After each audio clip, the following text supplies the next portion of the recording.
Kui autod on kõik paigas, siis Anton ütleb teile läbi raadioside, et härrased, 3 pealt vilkurid tööle, 1, 2 ja nii kui ta 3 ütleb, siis ta vajutate just 3 pealt, et see rütm oleks teil nagu teada.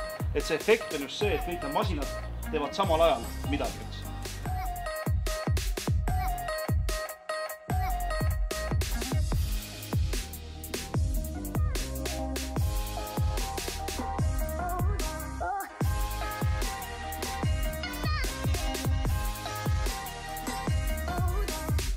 Et alustamise ohutuledega, siis on meil vilkurid, viigväeg, sireen ja Antsu käsi lõpetab operatsioonid ja viimasena 3 peal, kui on sireen kinni,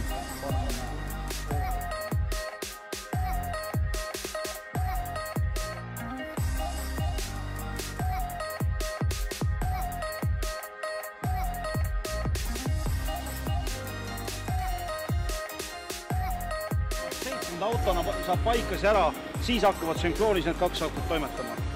Siis lähevad juba käpad ja siis Karmo hakkab kogu seda värki siin